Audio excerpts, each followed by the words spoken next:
Hello my dear students, कैसे हैं आप सब।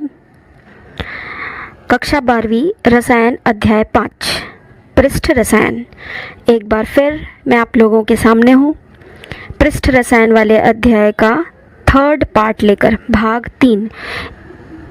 इस अध्याय का भाग 1 और भाग 2 पहले से ही इस चैनल पर उपलब्ध है। यदि आपने उसे नहीं देखा है तो पहले उसे आप देख लीजिए, उसके बाद ये वाला पार्ट देखिए ताकि आप एक विशेष क्रम में इस अध्याय को पढ़ सकें। सत्र 2020-21 में जिस तरह का सिलेबस रखा गया है उसी के अनुसार हम इस अध्याय में आगे बढ़ रहे हैं। पहले वीडियो में हमने पृष्ठ रसायन का परिचय, अधिशोषण के प्रकार, रासायनिक और भौतिक अधिशोषण में अंतर, ये सारे टॉपिक को कवर किया था। दूसरे पार्ट में हमने अधिशोषण समतापी और उसके वक्र के बारे में आप लोगों को बताया है। अब आज थर्ड पार्ट में हम लोग पढ़ने वाले हैं विलयन, कोलाइड, निस्यंद, कोलाइड की प्रावस्थाएं, कोलाइड का वर्गीकरण, मिसल का निर्माण और साबुन के शोधन की क्रियाविधि। इन सारी टॉपिक्स को हम डिटेल में पढ़ने वाले हैं। तो आइए शुरू करते हैं। विलयन, कोलाइड और निस्यंद। जैसा कि आप सब जानते हैं कि प्रकृति में कोई भी पदार्थ शुद्ध अवस्था में नहीं पाया जाता, यह मिश्रण के रूप में पाया जाता है। मतलब हर चीज़ों में, हर पदार्थों में कोई ना कोई पदार्थ मिले रहते हैं। तो जब हम मिश्रण पढ़ते हैं तो हम परिभाषित करते हैं कि 2 या 2 से अधिक पदार्थों को जब मिलाते हैं तो मिश्रण बनता है। तो मिश्रण जो है वो समांगी या विसमांगी हो सकता है। जब सारे अवयव मिलकर एक सार हो जाते हैं, एक ही प्रावस्था बनाते हैं, तब हम उसे समांगी मिश्रण कहते हैं। और जब ये एक से अधिक प्रावस्था के रूप में रहते हैं, जैसे तेल और पानी हैं तो दोनों द्रव अवस्था में, परंतु आपस में मिलते नहीं और अलग अलग प्रावस्था बनाते हैं, तो इन्हें हम विसमांगी मिश्रण कहते हैं। अब यदि हम इस मिश्रण का जिसे हम विलयन का नाम दे रहे हैं, कणों के आधार पर हम इन्हें 3 प्रकार में बांट सकते हैं। एक होता है वास्तविक विलयन, एक होता है कोलाइड और एक होता है निस्यंद। तो वास्तविक विलयन एक समांगी मिश्रण है जिसमें विलेय के सूक्ष्म कण संपूर्ण विलायक में फैले रहते हैं, वितरित रहते हैं। निलंबन जो होता है वो एक विषमांगी मिश्रण होता है जिसमें वृहद अविलेय कण होते हैं। आप इन कणों को अपनी खाली आंखों से देख सकते हैं, जैसे पानी और रेत, ये निलंबन का उदाहरण है। अगर आप पानी में नमक या शक्कर मिला दें तो वो पूरी तरह से घुलकर एक सार हो जाता है, वास्तविक विलयन का उदाहरण है। और तीसरा होता है कोलाइड। कोलाइड भी एक विषमांगी विलयन है जिसमें आकार, कणों के जो आकार होते हैं वो मध्यवर्ती होते हैं, अर्थात ना तो वास्तविक विलयन की तरह सूक्ष्म कण है, ना ही निलंबन की तरह वृहद कण है, बल्कि इनका आकार इन दोनों के मध्य होता है। निलंबन के कणों को आप आसानी से अपनी आंखों से देख सकते हैं और आसानी से आप इनको फिल्टर पेपर के द्वारा छान सकते हैं, परंतु कोलाइड कणों को हम सामान्य खाली आंखों से नहीं देख सकते, अल्ट्रा माइक्रोस्कोप के द्वारा देख सकते हैं। इनके कण सामान्य फिल्टर पेपर को तो पार कर जाते हैं, परंतु जंतु झिल्ली को ये पार नहीं कर पाते। या अगर आप अच्छी क्वालिटी का फिल्टर पेपर जिसके छिद्र बहुत छोटे हों, उसे भी आप इसे छानेंगे तो वो नहीं छनते हैं। चलिए अब हम देख लेते हैं वास्तविक विलयन, कोलाइड और निस्यंद में अंतर। पॉइंट वाइज बढ़ते हैं। पहला है प्रकृति। वास्तविक विलयन की प्रकृति समांगी होती है, अर्थात विलेय और विलायक की प्रावस्था में कोई अंतर नहीं होता, जबकि कोलाइड और निस्यंद दोनों विषमांगी प्रकृति के होते हैं। दूसरा पॉइंट है कणों का आकार। जैसा कि आप जानते हैं कि वास्तविक विलयन के लिए कणों का आकार सबसे छोटा होता है, तो ये कणों का आकार 10⁻9 मीटर से भी कम होता है, जबकि निस्यंद में आप देखिए कणों का आकार सबसे बड़ा होता है, 10⁻6 मीटर, 10⁻6 मीटर से भी अधिक होता है। और कोलाइड में कणों का आकार दोनों के मध्य, वास्तविक विलयन और निस्यंद दोनों के कणों के आकार के बीच का होता है, 10⁻9 से लेकर 10⁻6 मीटर के बीच। यदि आप वास्तविक विलयन को सामान्य फिल्टर पेपर से छाने तो आप उसे छानकर अलग नहीं कर सकते, वह आर पार चला जाएगा। इसी प्रकार जंतु झिल्ली या चर्म पत्र के भी ये आर पार चला जाता है। जबकि कोलाइड विलयन को सामान्य फिल्टर पेपर से तो आप नहीं छान सकते, वो आर पार चला जाएगा, परंतु जंतु झिल्ली के ये आर पार नहीं जा सकते। और निस्यंद में कण इतने बड़े होते हैं कि आप इसे किसी भी सामान्य छन्ने से, किसी भी फिल्टर पेपर से छान सकते हैं।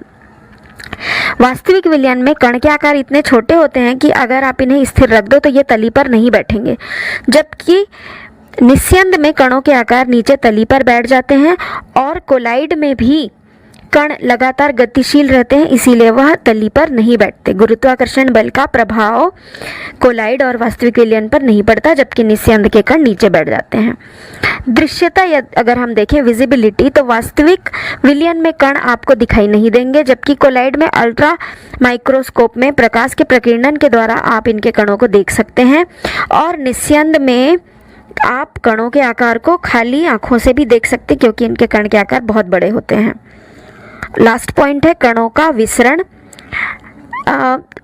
वास्तविक विलयन आसानी से विसरित हो जाते हैं, जबकि कोलाइडी विलयन कठिनाई से और धीमी गति से विसरित होते हैं, जबकि निस्यंद जो है वो विसरित नहीं होते। ये जो विसरण की प्रक्रिया है ये कणों के आकार पर निर्भर करती है। तो चूंकि वास्तविक विलयन के कणों के आकार सबसे छोटे हैं तो ये आसानी से विसरित हो जाते हैं, जबकि कोलाइड के कण थोड़े बड़े हैं तो वो धीमी गति से होते हैं, और निस्यंद में कण बहुत बड़े हैं तो ये विसरण नहीं दर्शाते। आगे देखते हैं कोलाइड अवस्था। इसी अवस्था का हमको पूरा डिटेल करना है। 1861 में थॉमस ग्राहम ने देखा कि गोंद, जिलेटिन आदि के जलीय विलयन का पर्चमेंट पेपर में से विसरण नहीं हो पाता, जबकि चीनी, नमक आदि के जलीय विलयन आसानी से विसरित हो जाते थे। तो इस आधार पर उन्होंने क्या किया, पदार्थ को दो भाग में बांटा, एक को कहा कोलाइड और एक को कहा क्रिस्टलाभ। तो कोलाइड जो है ये ग्रीक शब्द कोला से बना है, जिसका अर्थ होता है गम। जैसे गोंद, जिलेटिन, स्टार्च आदि के पदार्थ होते हैं ना, उन्हीं के आधार पर इसका नाम पड़ा कोलाइड। दूसरा जो उन्होंने पदार्थ दिया था क्रिस्टलाभ, उन्होंने ये कहा था कि जो क्रिस्टलाभ पदार्थ होते हैं ये जलीय विलयन जो इनके में ये आसानी से विसरित हो जाते हैं, जैसे सोडियम क्लोराइड, शर्करा। तो यह गुण कोलाइड और क्रिस्टलाभ के पृथक्करण में बहुत उपयोगी था। मतलब इसी गुण के आधार पर हम पदार्थ को कोलाइड या क्रिस्टलाभ में बांटते थे।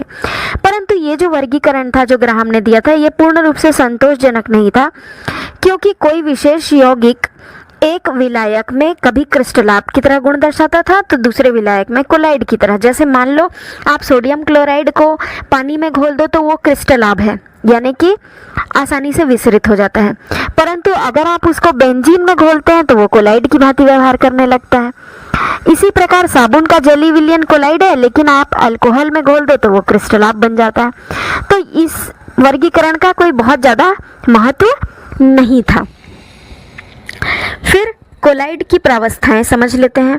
कोलाइड कोई पदार्थ नहीं है, बल्कि ये एक ही पदार्थ की एक अवस्था होती है जो कि कणों के आकार पर निर्भर करती है।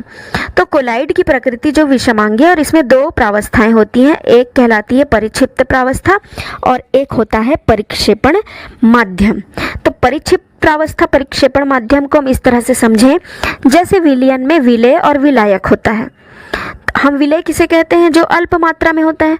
तो विलेय को आप यहाँ पर परिक्षिप्त प्रावस्था से तुलना कर सकते हैं, अर्थात परिक्षिप्त प्रावस्था अल्प मात्रा में उपस्थित घटक होता है, जैसे कि विलयन में विलेय होता है, जबकि परिक्षेपण माध्यम कोलाइड तंत्र में वह घटक है जो अधिकता में उपस्थित होता है। इसे हम परिक्षेपण माध्यम कहते हैं, जैसे विलयन में विलायक का होना। तो कोलाइड को एक ऐसे निकाय के रूप में परिभाषित किया जाता है जिसमें एक पदार्थ अति सूक्ष्म कणों के रूप में दूसरे पदार्थ, जिसे हम परिक्षेपण माध्यम कह रहे हैं, में परिक्षिप्त रहता है, अर्थात फैला रहता है। अब परिक्षेपण माध्यम और परिक्षिप्त प्रावस्था के आधार पर कोलाइड विलयन का नाम भी दिया गया है और उदाहरण भी देखते हैं। यदि मान लीजिए परिक्षिप्त प्रावस्था गैस है और परिक्षेपण माध्यम द्रव है तो झाग बनता है, जैसे साबुन का झाग, सोडा वाटर, फेंटा गया मक्खन, ठीक है, तो इसमें आप देखेंगे कि परिक्षेपण माध्यम यानी कि ज़्यादा मात्रा में द्रव रहता है और कम मात्रा में बीच बीच में गैस मौजूद रहती है। दूसरा देखिए, जब परिक्षेपण माध्यम ठोस हो और परिक्षिप्त प्रावस्था गैस हो, जैसे ठोस झाग, आप लोगों ने कोई कोई पत्थर देखा होगा जो बहुत हल्के होते हैं, स्पंज पत्थर जैसा, उसमें बीच बीच में छेद रहते हैं और हवा भरी हुई रहती है, ये काफ़ी हल्के होते हैं। ऐसे ही प्यूमिस पत्थर, रबर, ब्रेड, इसमें परिक्षेपण माध्यम ठोस है और परिक्षिप्त प्रावस्था गैस है। परिक्षेपण माध्यम यदि गैस हो और परिक्षिप्त प्रावस्था द्रव हो तो एरोसॉल बनता है, जैसे बादल, धुंध, कोहरा, कीटनाशी का स्प्रे वगैरह जो किया जाता है, तो उसमें ज़्यादा मात्रा में गैस और कम मात्रा में द्रव रहेगा। फिर अगला है पायस, जिसमें परिक्षेपण माध्यम परिक्षिप्त प्रावस्था दोनों के दोनों ही द्रव होते हैं, जैसे दूध, कई सारी दवाइयाँ, मछली का तेल आदि। फिर अगला कोलाइडी विलयन है जेल, जिसमें परिक्षेपण माध्यम ठोस और परिक्षिप्त प्रावस्था द्रव है, जैसे कि मक्खन, पनीर, दही, बूट पॉलिश आदि। अगला है एरोसॉल, जिसमें माध्यम गैस और परिक्षिप्त प्रावस्था ठोस है, जैसे धुआं। धुआं में ज़्यादा मात्रा में गैस होती है और कुछ छोटे छोटे ठोस के कण होते हैं, धूल भरी आंधी आदि। फिर सॉल, जिसमें परिक्षेपण माध्यम द्रव और परिक्षिप्त प्रावस्था ठोस हो, तो ज़्यादा मात्रा में द्रव रहेगा और कम मात्रा में ठोस रहेगा, जैसे पेंट, गोल्ड सॉल, पानी में स्टार्च, परिक्षिप्त स्टार्च। और लास्ट है ठोस सॉल, जिसमें परिक्षेपण माध्यम भी ठोस है और परिक्षिप्त अवस्था भी ठोस है, जैसे रंगीन शीशा, कीमती पत्थर, रूबी कांच आदि। तो इस प्रकार से ये इसका अवस्था के आधार पर वर्गीकरण हुआ। कोलाइड का वर्गीकरण देख लेते हैं। कोलाइड का वर्गीकरण कई आधार पर किया जाता है, परंतु हमें यहाँ पर आपके पाठ्यक्रम अनुसार जो वर्गीकरण पढ़ना है वह है अवस्था के मध्य आकर्षण या बंधुता के आधार पर। ये दो प्रकार के होते हैं, द्रव स्नेही कोलाइड और द्रव विरागी कोलाइड। द्रव स्नेही और द्रव विरोधी कोलाइड के गुण, उनके अंतर सहित हम यहाँ पर समझते हैं। सबसे पहला पॉइंट देखते हैं, द्रव स्नेही कोलाइड जो होता है उनमें परिक्षेपण माध्यम और परिक्षिप्त प्रावस्था के मध्य पर्याप्त आकर्षण बल होने के कारण जब आप उन दोनों को मिलाते हो तो ये आसानी से बन जाते हैं, अर्थात आप इन्हें सामान्य विधियों द्वारा बना सकते हैं। जबकि द्रव विरोधी कोलाइड में परिक्षेपण माध्यम परिक्षिप्त प्रावस्था के मध्य पर्याप्त आकर्षण बल न होने के कारण आप इन्हें एक दूसरे के साथ मिक्स करके मिला के आसानी से नहीं बना सकते, इन्हें विशेष विधियों के द्वारा बनाना पड़ता है। द्रव स्नेही कोलाइड पर्याप्त स्थायी होते हैं, अर्थात आपने एक बार बना दिया तो ये दोनों परिक्षेपण माध्यम परिक्षिप्त प्रावस्था अलग अलग नहीं होते, बने रहते हैं। जबकि द्रव विरोधी कोलाइड जो है वो काफ़ी अस्थायी होते हैं और इन्हें स्थायी करने के लिए सूक्ष्म मात्रा में स्थायी कारक मिलाना पड़ता है। थर्ड पॉइंट में देखिए, द्रव स्नेही कोलाइड आसानी से जलयोजित हो जाते हैं, जबकि द्रव विरोधी कोलाइड आसानी से जलयोजित नहीं होते। ये उत्क्रमणीय होते हैं। द्रव स्नेही कोलाइड यदि एक बार बनाने के बाद आप उसको अलग कर लें और फिर से मिलाएं तो वो पुनः बन जाएंगे, परंतु द्रव विरोधी कोलाइड एक बार स्कंदित हो जाने के बाद, अवक्षेपित हो जाने के बाद पुनः नहीं बनते हैं, इसलिए ये अनुत्क्रमणीय होते हैं। द्रव स्नेही कोलाइड को प्रायः कार्बनिक पदार्थों के द्वारा बनाया जाता है, जैसे कि उदाहरण के लिए गोंद आदि से, जबकि द्रव विरोधी कोलाइड को अकार्बनिक पदार्थों के द्वारा बनाया जाता है, जैसे धातु के सल्फाइड आदि के द्वारा। इसकी श्यानता परिक्षेपण माध्यम की श्यानता से अधिक होती है, जबकि द्रव विरोधी कोलाइड की श्यानता परिक्षेपण माध्यम के लगभग बराबर होती है। द्रव स्नेही कोलाइड का पृष्ठ तनाव परिक्षेपण माध्यम के पृष्ठ तनाव से कम होता है, जबकि द्रव विरोधी कोलाइड का जो पृष्ठ तनाव है वो परिक्षेपण माध्यम के लगभग बराबर ही होता है। अगर आप द्रव स्नेही कोलाइड में सूक्ष्म मात्रा में विद्युत अपघट्य मिला दें तो ये आसानी से स्कंदित नहीं होते, लेकिन द्रव विरोधी कोलाइड जो हैं वो आसानी से स्कंदित हो जाते हैं क्योंकि इनमें स्थायित्व नहीं होता। आणविक आकार के आधार पर कोलाइड तीन प्रकार के होते हैं, बहुआण्विक जैसे गोल्ड सॉल, सल्फर सॉल, वृहदाण्विक जैसे स्टार्च, प्रोटीन, सेलुलोज, रेजिन आदि के कोलाइड, और सहचारी कोलाइड या मिसल।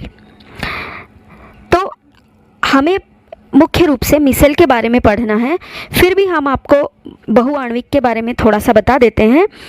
बहुआण्विक जो है इनका आकार लगभग 1 नैनोमीटर से थोड़ा कम होता है। जैसे गोल्ड सॉल्ट में अनेक परमाणु युक्त भिन्न भिन्न आकार के कणु हो सकते हैं। सल्फर सॉल्ट में 1000 या उससे भी अधिक सल्फर अणु वाले कण उपस्थित रहते हैं। ये जब आप इनको बनाते हो तो बहुत से परमाणु या लघु अणु एकत्र होकर पुंज बनाते हैं, जिनका आकार जो है वो कोलाइड की सीमा में रहता है। इन्हें आप बहुआण्विक कहते हैं। मतलब जो इनमें कण हैं वो बहुआण्विक प्रकार के होते हैं, बहुत सारे अणु या परमाणु मिलकर बनाते हैं। वृहद आणविक में ऐसे कोलाइड है ये, जिसमें कणों का आकार तो कोलाइडी सीमा में होता है, परंतु ये प्राकृतिक रूप से ही काफ़ी बड़े आकार के होते हैं। इनके अणु ही बड़े आकार के होते हैं। इनको आपस में मिलकर पुंज बनाने की ज़रूरत नहीं पड़ती, जैसे स्टार्च, सेलुलोज, प्रोटीन, एंजाइम या पॉलीथीन, नायलॉन, पॉलीस्टीरीन, संश्लेषित रबर आदि। सहचारी वाला जो होता है, जिसे हम मिसेल के नाम पर भी जानते हैं, तो कुछ पदार्थ ऐसे होते हैं जो कम सांद्रता पर सामान्य प्रबल विद्युत अपघट्य के समान काम करते हैं, परंतु उच्च सांद्रता पर ये कोलाइड के समान व्यवहार करने लगते हैं। तो जब ये तनु रहते हैं तो इनके कण छोटे छोटे आकार के रहते हैं, और जब इनकी सांद्रता बढ़ जाती है तो इनके सूक्ष्म कणों में संगुणन हो जाता है और ये मिलकर मिसेल बनाते हैं। इन्हें सहचारी कोलाइड भी कहा जाता है, जैसे साबुन, डिटर्जेंट आदि। क्रांतिक मिसेल सांद्रण, जिसे सीएमसी कहा जाता है, तो मिसेल का निर्माण परिच्छिद्र प्रावस्था में सांद्रण और ताप पे निर्भर करता है। यदि आप एक विशेष सांद्रण तक लेके जाएंगे इसे, तभी ये मिसेल बनाएगा, तो उस विशेष सांद्रण को सीएमसी यानी कि क्रांतिक मिसेल सांद्रण कहा जाता है।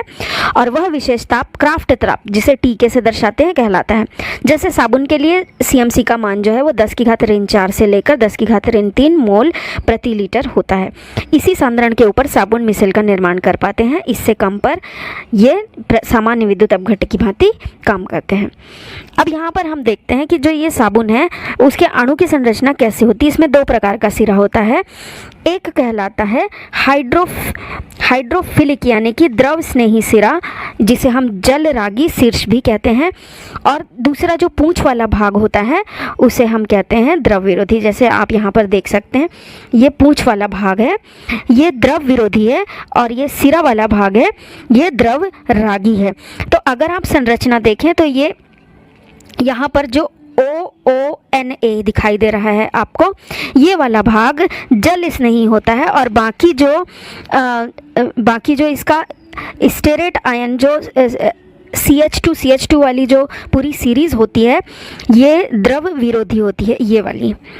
तो इस प्रकार इसकी संरचना होती है साबुन की। अब यहाँ पर हम देखते हैं कि मिसेल किस प्रकार का होता है। तो ये जो आपको पिछला जो संरचना दिखाया था, यही आपस में मिलके गुच्छे के समान हो जाते हैं और बड़ा सा पुंज बना लेते हैं। तो ये कोलाइड की भांति व्यवहार करने लगता है, जैसा कि आप चित्र में देख पा रहे हैं। इसके बाद हम देखते हैं कि ये साबुन की क्रियाविधि कैसे होती है। आप यहाँ पर डायग्राम में देख पा रहे हैं कि एक डर्टी क्लॉथ यानी कि गंदा कपड़ा वहाँ पर आपको दिखाई दे रहा है। जैसे ही हम साबुन के अणु उस पे लगाते हैं तो ये जो गंदगी वाला भाग है वो साबुन के पूंछ वाले भाग की तरफ, पूंछ वाला भाग जो है उसी तरफ आकर्षित होता है। आप यहाँ पर देख सकते हैं कि गंदगी को पूरे के पूरे जो द्रव विरोधी भाग था वो घेर लिया है। उसके बाद यहाँ पर मिसेल का निर्माण हो गया है। ये देखिए, ये 3rd स्टेप में मिसेल का निर्माण हो गया। यहाँ पर ये गंदगी के कणों को घेरता है, और इसके बाद जब हम इसमें बहुत सारा पानी डालते हैं, पानी से इसको प्रक्षालित करते हैं, तो ये जो गोला वाला भाग है जो कि द्रव स्नेही है यानी कि जल स्नेही है, ये पानी के साथ बह के बाहर निकल जाता है और ये कपड़ा जो है वो साफ़ हो जाता है। तो इस प्रकार साबुन जो है वो गंदगी को साफ़ करने का कार्य करता है। तो तो आज के लिए यहीं तक। कुछ महत्वपूर्ण प्रश्न हैं जो आप लोगों को जरूर हल करने चाहिए। द्रव स्नेही तथा द्रव विरोधी कोलाइड में अंतर लिखिए। सीएमसी और क्राफ्ट ताप क्या होता है? साबुन के शोधन की क्रियाविधि समझाइए। अपोहन और पेप्टीकरण क्या है? ये जो चौथा प्रश्न है ये आप लोगों से शायद अभी ना बने, ये आपको अगले वीडियो में मिलेगा। अगली क्लास में हम क्या क्या पढ़ने वाले हैं वो देख लीजिए। कोलाइड विलयन के गुण पढ़ेंगे, ब्राउनी गति, टिंडल प्रभाव, विद्युत कण संचलन, स्कंदन, कोलाइड का रक्षण, स्वर्ण संख्या और कोलाइड के अनुप्रयोग। इतना ही टॉपिक इस अध्याय में बचा हुआ है, फिर यह अध्याय पूरा हो जाएगा। So wait and watch the next video. हमारे साथ बने रहिए और चैनल को सब्सक्राइब कर लीजिए ताकि टाइम टाइम पर आपको अपडेट्स मिलते रहें। जब भी नया वीडियो अपलोड हो तो आपको नोटिफिकेशन मिल जाए। Thank you, keep watching, have a nice day.